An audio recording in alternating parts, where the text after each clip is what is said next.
What's the meaning of ceilidh?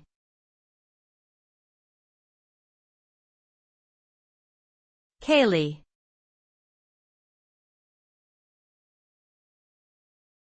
Ceilidh.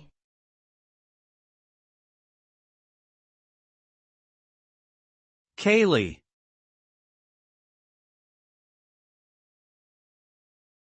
ceilidh.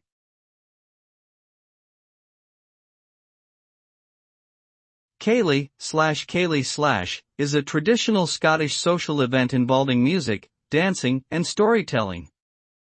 The term ceilidh comes from the Gaelic word for gathering or party.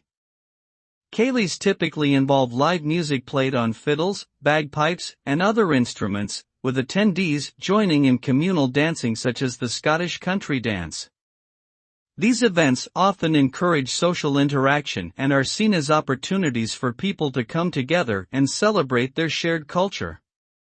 Ceilidhs can be held for a range of occasions including weddings, birthdays, or simply as a way to bring a community together.